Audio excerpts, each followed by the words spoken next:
Feliz sábado. Há mais ou menos um mês atrás eu recebi o convite da Kátia. Agora eu descobri que ela está na praça, né, fazendo os eventos. E desde então eu vim pensando, Senhor, o que eu vou falar? Na verdade, o que o Senhor quer que eu fale? E ela ainda falou, olha, vai ser quebrando o silêncio. E eu, conheço muito bem a temática, mas cada ano é um enfoque diferente. E eu procurei, pesquisei e, ok, Senhor, mas como é que eu vou trabalhar esse tema? Confesso para vocês que eu passei com a minha cabeça com uma história muito, mas quando eu decidi, vou parar, Senhor, e agora eu vou começar a discorrer o tema. A primeira coisa que veio na minha cabeça era lar, amargo, lar. Você vai falar isso. Aí eu fiquei, tá, Senhor, e como eu vou falar sobre isso? E aí, a mensagem veio. Eu diria para vocês que eu lutei muito com Deus, porque é o tipo de mensagem que às vezes a gente fica, Senhor, será que é isso mesmo que o Senhor quer que eu fale? Não sei se isso vai se encaixar e no final é como se Deus falasse, é isso, pronto, acabou, vai. Tem alguém que vai precisar falar, precisar ouvir. Então, eu espero realmente que você não saia daqui da mesma forma que entrou. Que alguma coisa aqui que você ouça, porque não sou eu falando, que venha tocar seu coração e você saia daqui refletindo e que Deus possa agir na sua vida. Eu gostaria de convidá-los a curvar a fronte para que nós possamos falar com Deus. Pai querido, obrigado, Senhor, pelos planos, pelos sonhos, porque o Senhor quer muitas coisas boas para nós, principalmente para a nossa família. O Senhor inspirou homens, líderes teus, para que criassem o evento Quebrando o Silêncio, porque o Senhor sabia o que o inimigo estava fazendo com as nossas famílias. Ó Deus, que a palavra hoje venha tão somente de Ti tocar alguma vida aqui. Eu não sei qual é, mas o Senhor sabe. Por isso, nos inspira, Senhor, abre as nossas mentes e os nossos corações para ouvir a Tua mensagem. Te rogamos em nome de Jesus. Amém. Lar. Eu procurei no dicionário a definição de lar. E, basicamente, é assim, local onde há harmonia, onde as pessoas vivem e sentem-se bem. Quando eu falo em lar, provavelmente você já pensa em família, pensa em uma casa, pensa em algo aconchegante, algo bom, um ambiente gostoso. Isso é lar. Se a gente for lá atrás em Gênesis, no princípio, lá na criação, a gente vai ver que conforme Deus foi criando o mundo, Ele criou algumas coisas, alguns detalhezinhos. Primeiro, 6 dias a criação, no 7º, o sábado, por isso estamos aqui, Ele descansou. Guarda a informação. Depois Ele cria o homem e dá uma função para o homem. Adão, você vai nomear os animais. E olha que hoje, quanto mais a gente estuda, mais espécies surgem, mais nomes surgem, a gente fica, como que Adão nomeou todo mundo? Tudo, animais, plantas. Então, Deus criou o trabalho. E ao final, Ele fala assim, não é bom que Adão fique só. Vou fazer uma companheira. Coloca Adão para dormir, e então Deus prepara, e surge a Eva para simbolizar o que Deus queria, a família. Por que eu falei essas 3 coisas? Quando aconteceu a queda, veio o pecado, essas 3 instituições foram as únicas que Adão trouxe para fora.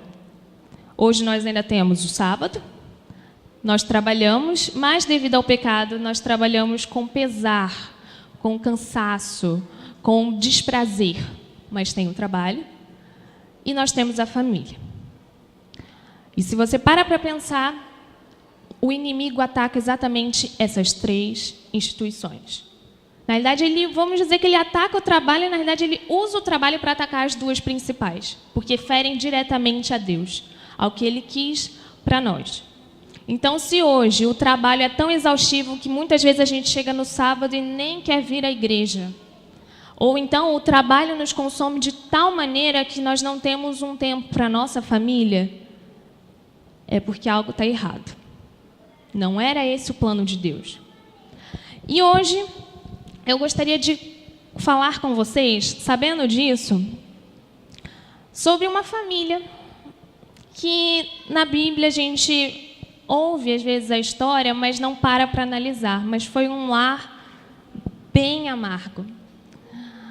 O pai dessa família, vocês vão conhecer muito bem. Porque a gente, toda vez que a gente fala dele, a gente lembra que ele com 5 pedras derrubou um gigante.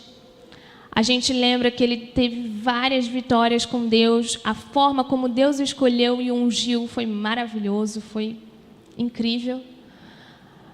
Mas também vemos ele como um homem pecador, que falha, que cai. Só que pouquíssimas vezes, se não me falhe, raras vezes, nós vemos o pai Davi. A gente vê o rei, a gente vê o jovem Davi, mas a gente não vê o pai Davi. E hoje eu quero convidar vocês para a gente ver, através desse pai Davi, que lições Deus quer para nós hoje. Porque a gente pode estar vendo a nossa família amargando, perdendo os nossos filhos, nossos netos, sobrinhos, enfim, simplesmente por erros que a Bíblia tem a orientação. Então vamos lá, vamos recapitulando a história, porque acho que alguns sabem. Davi foi escolhido por Deus para ser rei, depois de Saul. E assim, o primeiro grande erro, que já começa a primeira lição para nós hoje, Davi se misturou aos costumes da época, aos costumes culturais.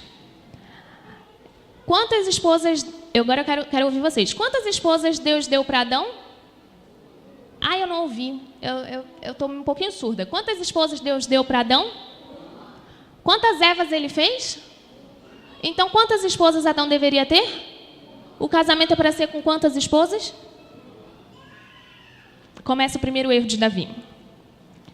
Ele começa a ter mais de uma esposa. Gente, mulheres. Tem homem que já fala que é difícil administrar uma só. Não sei nem por que Davi queria mais. Porque isso só causou desgraça. Muita mulher. Então começa por aí. Não bastasse ele ter vários casamentos, porque na época os reis tinham várias mulheres. Mas em nenhum momento na Bíblia você vai achar Deus falando que os reis de Israel deveriam ter várias mulheres. Eles tomam para si, mas não têm o consentimento de Deus. Não é isso que Deus quer. O que Deus queria? Uma esposa. Só uma. O plano original de Deus é homem e mulher. Não é homem e mulheres, nem mulher e homens. Não é isso. Então começa pelo primeiro erro. Davi sai casando, sai tendo um monte de filho, e aí você já começa a ver que ele vai tendo filho e ele vai ao mesmo tempo tendo que ser rei, que administrar um governo, enfim. E aí a gente chega na parte de Betseba. Eu não vou ler porque a gente já está calejado de saber, eu quero outra parte. Em Betseba, Davi era para estar na guerra. Era um rei que era para estar na guerra, mas não sabemos por que ele decidiu ficar no palácio. E um dia, passeando pelo palácio, ele avista uma mulher tomando banho. E eu já muitas vezes eu li essa passagem, essa história, e eu culpava a Betseba, tipo, por que ela estava tomando banho? Tipo, não era para ela tomar banho, mas depois eu parei para pensar, gente, mas todo um processo, ali não é aquela coisa que nem hoje, que a gente toma banho todo dia, tudo direitinho. Não, era um banho de purificação. Ela saía de uma fase, que da mulher, confesso que é horrível, precisava desse banho de purificação, para que ela pudesse voltar e conviver e sair, enfim. Davi é que não era para estar ali. Não era Betseba errada, Davi era o errado. E é Davi que já não se contentava com uma, com duas, com três, com sabe quantas esposas ele já tinha nessa época. Ele procura saber quem é aquela mulher. E aí eles informam, olha, ela é casada. Ela é esposa do Urias. Você conhece, ele é teu soldado. Teu fiel soldado, aliás. Mas Davi não para pensar nisso não, porque a paixão, talvez, ele se cegou. Isso é evidente. Ele se cegou e só falou, eu quero, traz para mim. Ele é rei, ele manda, quem que vai desobedecer o rei? E aí começa.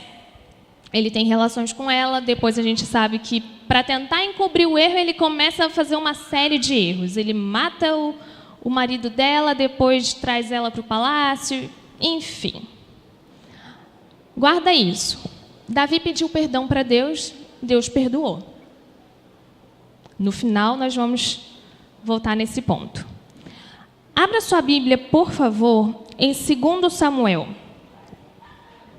12, capítulo 12, verso 6. O profeta Natã, ele chega para Davi e conta uma historinha. Tipo, Davi tinha 2 homens, um muito rico, com várias ovelhas, e um pobrezinho que só tinha uma. E um dia o rico foi lá e pegou essa única ovelhinha do pobre e serviu de alimento para os seus convidados. E aí Davi fica furioso, que absurdo, como? Ele só tinha uma e o cara tinha todas e não pegou nenhuma dele. E aí ele fala assim, verso 6, na minha Bíblia, a versão é a mensagem, mas a tradução é um pouquinho diferente, mas é igual, tá? A ideia é a mesma. Davi ficou furioso, disse a Natã, assim como vive o Eterno, o homem que fez isso tem de morrer. E deve pagar 4 vezes o valor da cordeirinha, por causa do seu crime e da sua avareza. Davi ali não tinha percebido bem a situação. E ali ele fez o julgamento de si próprio. Quando Natã fala, Davi, esse homem é você. Ali vem a sentença. Por 4 vezes ele deveria pagar por esse erro. E Patriarcas e Profetas, Ellen White menciona que 4 filhos de Davi sofreram, fizeram alguma coisa que o lembrava constantemente essa fala. O primeiro filho, e aí nós vamos entrar na temática desse ano do Quebrando o Silêncio. Amnon, um jovem bonito, filho do rei, se não me engano, segundo na sucessão do trono. Ele se apaixona pela meia-irmã. Aí começa o primeiro erro de Davi. Quando a gente é jovem, não lembro, eu diria que eu não saí muito, não faz muito tempo que eu saí da adolescência, estou no finalzinho dela, se bobear. Mas tem muitos que talvez lembrem como eram adolescentes. Às vezes a gente é meio rebelde com o pai, a cabeça está a mil, tem muita coisa, muita informação, os hormônios, as emoções, é tudo muito confuso. Davi deveria estar atento ao filho dele, aos filhos, aliás. E aí começa o primeiro erro do pai Davi. Ele não percebe que na fase em que seus filhos chegam, há uma fase em que se desperta a sexualidade, ele deveria dar toda a devida atenção e orientação. E ele não faz isso. Sabe por que ele não faz? Porque a Bíblia mesmo diz que Amnon procura um conselheiro. Porque o pai não está dando atenção, o pai não conversa, adolescente, jovem, sempre vai achar alguém que vai ouvir. E pai, mãe, tio, tia, avó, não sei, para todos que estão aqui. Se você não for o responsável por orientar seu filho, por orientar uma vida que Deus colocou nas suas mãos, para educar para a eternidade, pode ter certeza que o inimigo vai colocar 300 para fazer isso. E aí foi isso que aconteceu. Amnon, ele procura logo o primo. 2 Samuel 13, folheia uma página aí. 13, verso 6 e 7.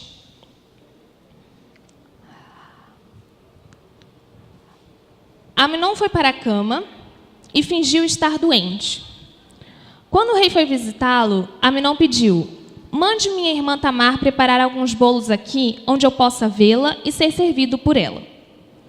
Davi mandou recado para Tamar, que estava em casa naqueles dias. Vá à casa de seu irmão Amnon e prepare algo para comer. Ok. Volta um pouquinho alguns versos. Verso de 1 a 4. Vamos lá. Algum tempo se passou, Absalão, filho de Davi, tinha uma irmã muito atraente, chamada Tamar. Amnon, que também era filho de Davi, se apaixonou por ela. Ficou obcecado pela irmã a ponto de adoecer. Ela era virgem e ele não sabia como se aproximar dela. Amnon tinha um amigo, Jonadab, filho de Simei, irmão de Davi, um primo. E ele era muito astuto. Ele perguntou a Amnon: por que você está definhando dia a dia, filho do rei? Não vai me dizer o que perturba? Pula para o verso 5. Jonadab sugeriu: faça o seguinte, vá para a cama e finja estar doente.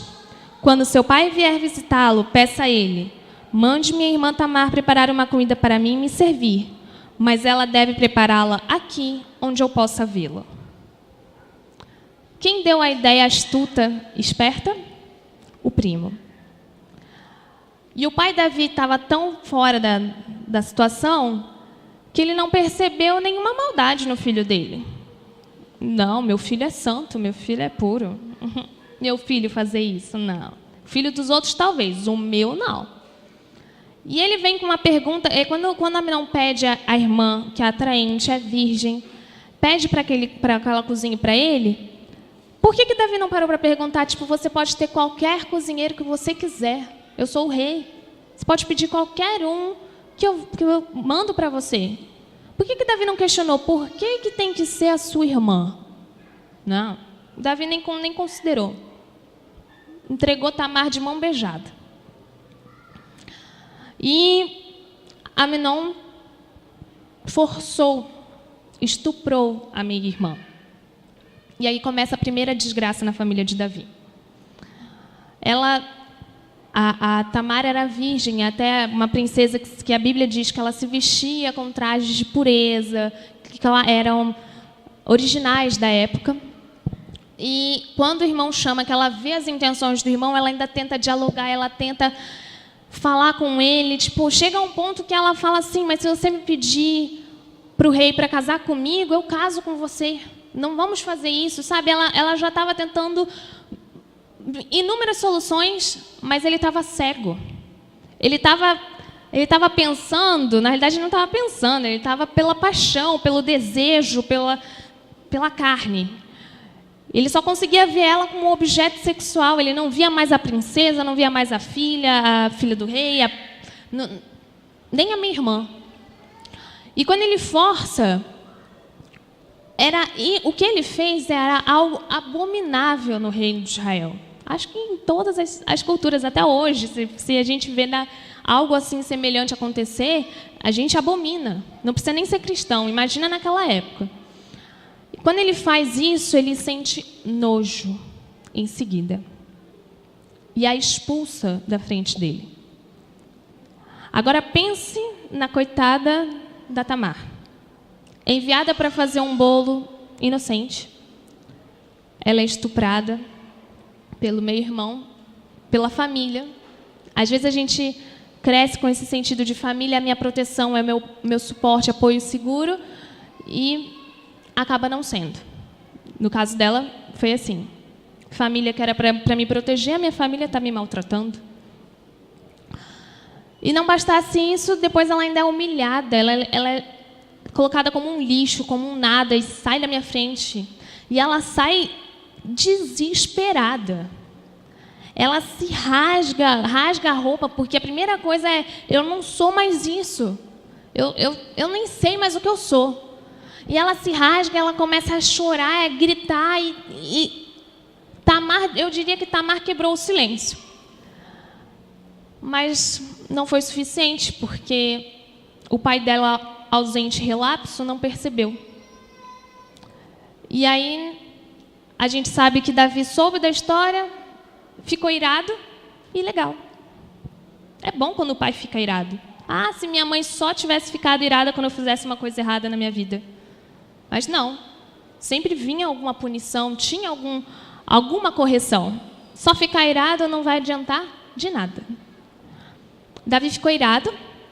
Absalão toma a parte de pai e cuida de Tamar. Vem para minha casa, eu vou cuidar de você e eu vou resolver isso. Não era Absalão que deveria fazer isso. Não era o filho do rei ou o irmão da princesa que deveria resolver a situação. Era o pai. E então ali começa. Absalão, vamos lá, já se foram 2 filhos. Absalão, o terceiro filho da nossa história, ele começa a tramar planos, ele se alimenta de um ódio, de uma amargura, de uma raiva pelo que aconteceu com a irmã dele, que acho que qualquer um de nós nutriria. É algo absurdo, e ainda mais você ver seu pai não fazer nada, tendo todo o poder para fazer alguma coisa, era algo que era para matar. Era o tipo de crime que o Amnon deveria ser morto e Davi não fez nada.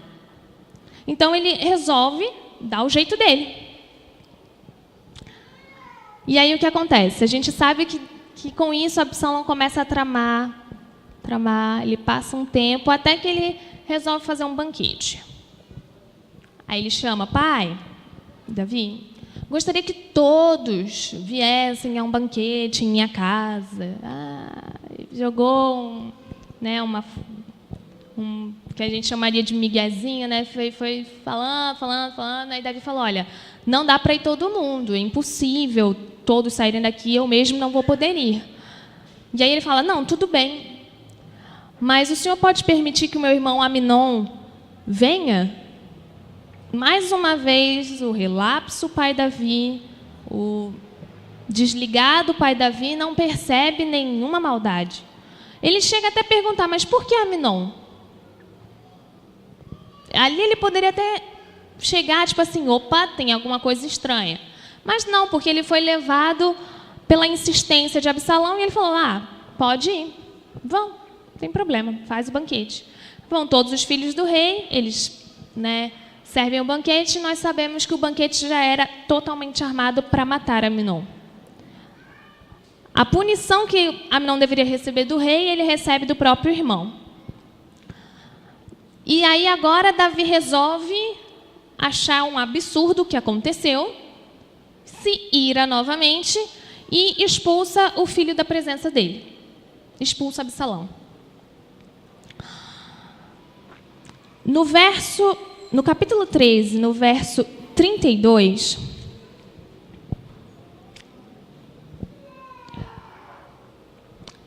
tem assim: nesse momento, o Jonadab, que agora a gente vai lembrar dele direto, o primo, chegou e explicou: meu senhor, não precisa se preocupar, pois todos os filhos do rei estão vivos. Apenas Amnon foi morto. Isso aconteceu porque Absalão estava furioso desde que Amnon abusou de sua irmã Tamar. Então, meu senhor, o rei, não precisa imaginar o pior achando que todos seus filhos morreram. Repito, apenas Amnon morreu. Aqui a gente percebe que todos sabiam que Absalão estava furioso desde o que aconteceu com a irmã. Todos. Por que o pai Davi não se ligou? Aqui foi quase um tapa na cara, tipo, alô? Todo mundo estava sabendo que ele estava furioso, que ele ia se vingar, você que não percebeu. Está chorando por que agora? Você não resolveu antes? Então, falamos sobre Amnon, dominado pela atração física, sem orientação do pai. Aí nós temos um Absalão rebelde, uma Tamar humilhada. Que destruição, que lar, que isso? Não é isso que Deus queria para a família de Davi, e Ele não quer isso para mim e para a sua família. E, além do próprio Absalão, continuando no Absalão, a gente ainda tem que Davi não pediu reconciliação. Fez biquinho, tipo, bateu o pé, fez birrinha. E aí ele não queria perdoar o filho. Daí a gente vê na história o avô de Absalão acolhendo Absalão, A gente vê o Joabe, que era o comandante de guerra de Davi, intermediando a situação, tentando falar com ele, olha, recebe teu filho de volta, olha. E aí, no final, de alguma forma, Davi recebe, mas é que ele receber, tipo assim, ele dá um beijo, cumprimenta Absalão e pronto. Para uma vida inteira sem afeto, sem orientação, sem presença de pai, aquilo ali foi mero formalismo. Não valia de nada. Era insignificante. Tanto que depois disso, Absalão volta para as terras do reino, porém, ele está revoltado. Ele já é um rebelde sem causa. E agora ele procura uma causa. Ele vai tentar tirar o trono do pai. Claro, porque ele já não vê como pai. Vou tirar o trono desse rei que está aí, que não está fazendo nada, que não, já deveria ter saído daí faz tempo. E aí ele planeja, né, faz todo um plano de rebeldia. E já sabemos como termina a história. Ele acaba morto também. Então aí já vão 3 desgraças. 3 filhos de Davi que poderiam ter um desfecho diferente e não tiveram. E o último filho, porque a desgraça, como Davi mesmo julgou, iam ser quádrupla, né? 4 vezes. O último filho, Adonias, em 1 Reis, gostaria que vocês abrissem para ver. 1 Reis 1, verso 1, os versos de 5 a 9.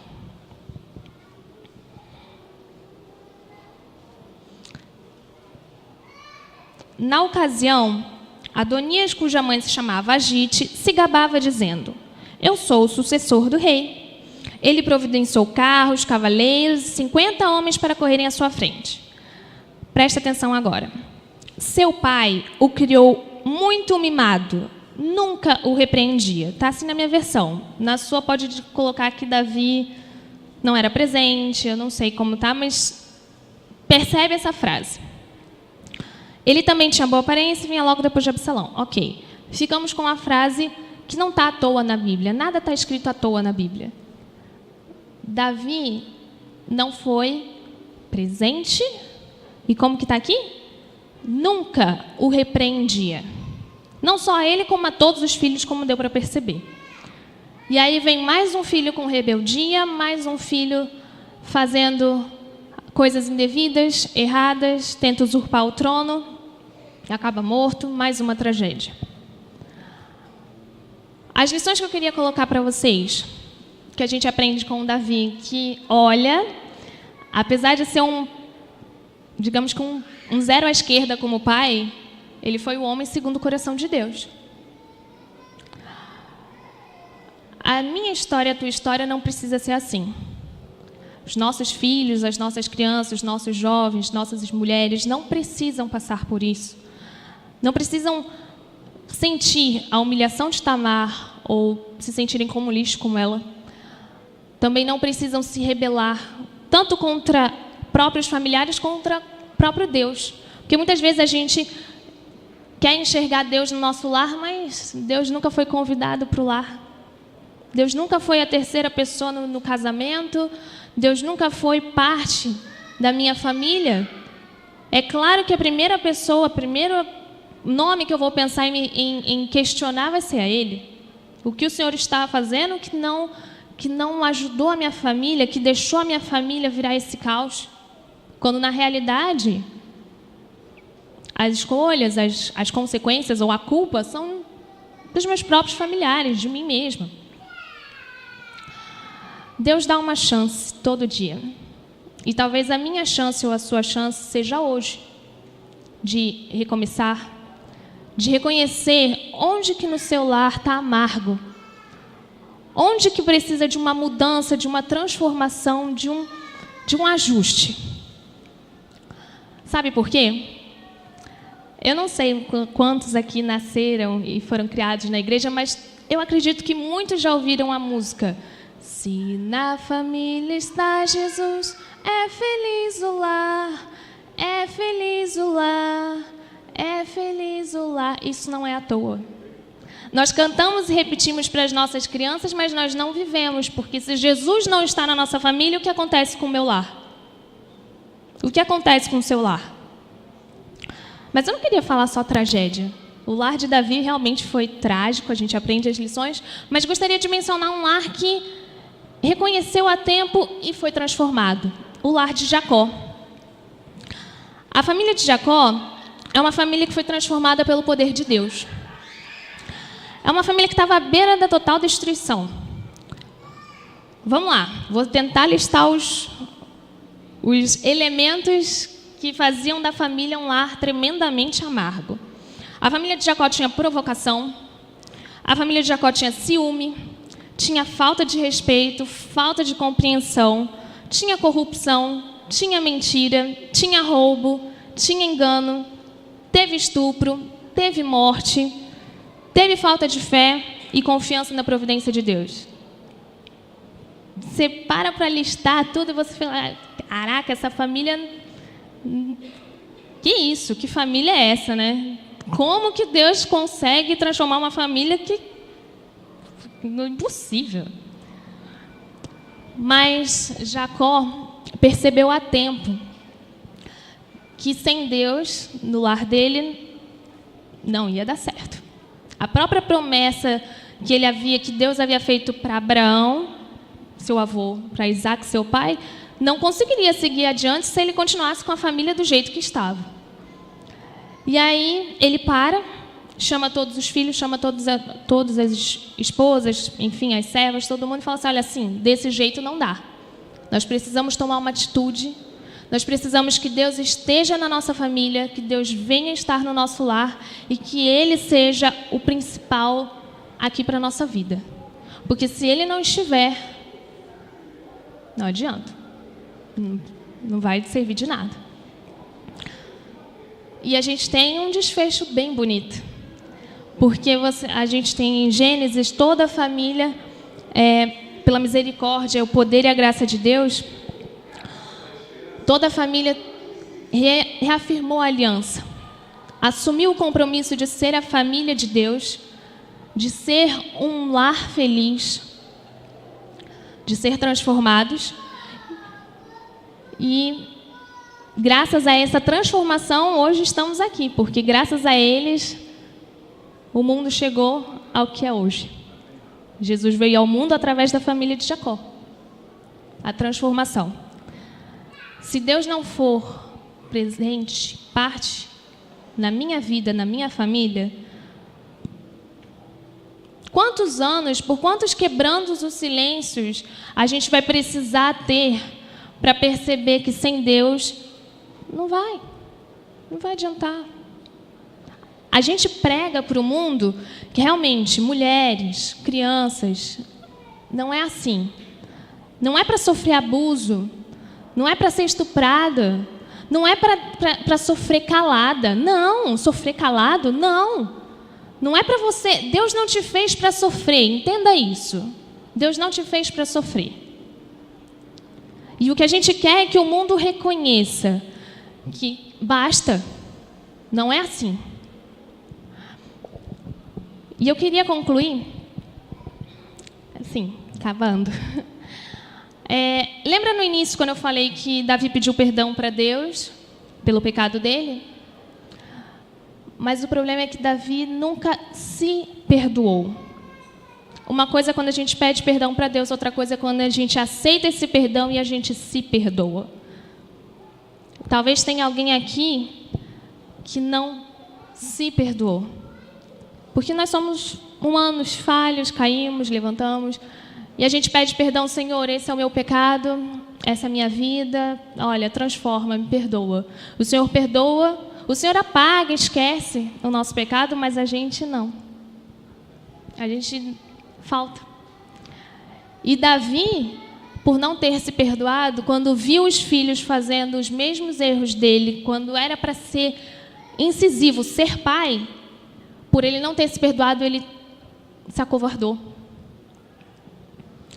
Uma experiência pessoal, a minha mãe, ela teve um período que ela se afastou da igreja, enfim, e ela voltou, graças a Deus, para os braços de Jesus. E um determinado momento da minha vida, eu estava meio, como eu falei, meio rebelde. E assim, ela percebeu que eu estava querendo trilhar o caminho errado que ela havia trilhado anos atrás. E eu nunca vou esquecer.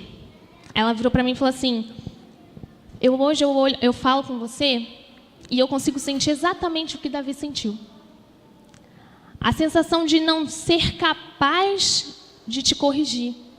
Talvez por medo de você apontar o dedo e falar: mas você fez a mesma coisa. O que você quer falar de mim? Talvez por N razões, Davi simplesmente não corrigiu os filhos. Mas a minha mãe, eu diria que foi diferente, porque ela falou assim: Davi fez um erro, cometeu esse erro. Eu não vou cometer. Porque eu pedi perdão, eu aceitei o perdão, e eu tenho uma missão que é educar você. E enquanto eu viver, você vai saber o que é o certo. Fica para você, pai e mãe. Fale o que é o certo. Deus quer que nossos filhos saibam o que é o certo. Mesmo que nós tenhamos errado, se nós transformamos a nossa vida, o nosso viver, os nossos filhos vão enxergar em nós a transformação e o que é o correto. E eu confesso para vocês que, assim, antes de eu pensar nesse sermão, eu tinha pensado originalmente numa história e essa história me matou, e eu ainda falei assim: Senhor, essa história não vai se encaixar. Não tem nada a ver. O que o Senhor quer que eu fale isso? E eu confesso que, assim, foi uma luta tão grande que essa semana eu ainda passei por muita provação. Mas foi assim, tipo, de eu me sentir levando uma rasteira tão danada que eu até estava esquecendo que eu tinha essa missão, esse convite de hoje. E aí eu parei: Senhor, olha só, o inimigo está realmente muito furioso. E eu acho que eu devo realmente falar sobre isso. Sabe a história da mulher do vaso de alabastro? O que a gente aprende com ela? Não é simplesmente ela deu tudo o que tinha. Não é a questão do quanto ela gastou no perfume, ou ela simplesmente ignorar todos ali que estavam naquele ambiente, naquele jantar. Não. Ela aceitou o perdão de Deus de tal maneira que aquela mulher só sabia se entregar aos pés do Salvador. Ela havia vivido uma vida desgraçada. O lar dela era amargo. Mas quando Jesus entrou na vida dela, ela aceitou a Cristo, ela aceitou o perdão e fluiu o perdão, tanto o perdão de si própria quanto o perdão que Cristo dá. Houve uma transformação. E ela se entregou completamente. Ela beijava os pés de Cristo, ela chorava, mas era um choro de graça, de alegria, pela salvação. Por ela ter alcançado um nível que eu espero que eu e você saiamos dessa manhã tendo essa experiência. Perdão. O mesmo Deus que é amor também é perdão.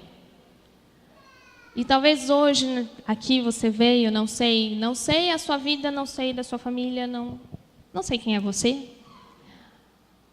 Mas eu tenho certeza que se isso estava matutando na minha cabeça, é porque alguém precisava ouvir isso.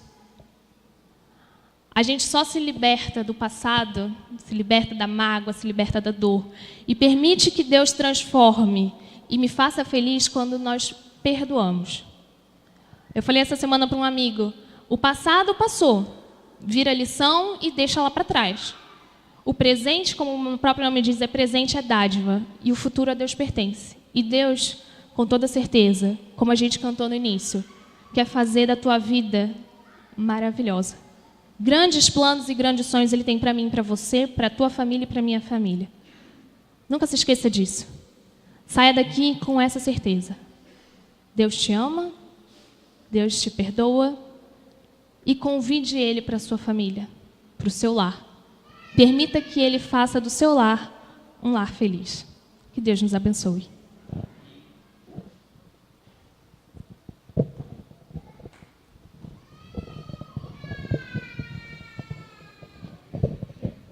Nosso agradecimento a Larissa pela mensagem que nos trouxe nesta manhã. A Larissa falou sobre o lá. Larissa, lá. Nós convidamos a equipe de louvor e vamos concluir cantando o hino de número 454. Vem entre nós morar.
Senhor Deus, Pai que habita nas alturas dos céus, mas que também está constantemente presente na nossa vida, bem perto de nós.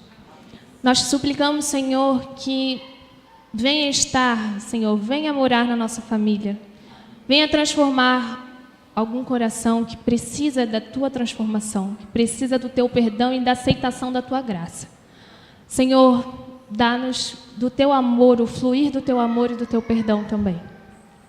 E, Senhor, transforma, Senhor, pelo teu poder e pela tua graça as nossas famílias. Transforma os nossos lares para que eles possam ser felizes, para a tua glória. E em nome de Jesus. Amém.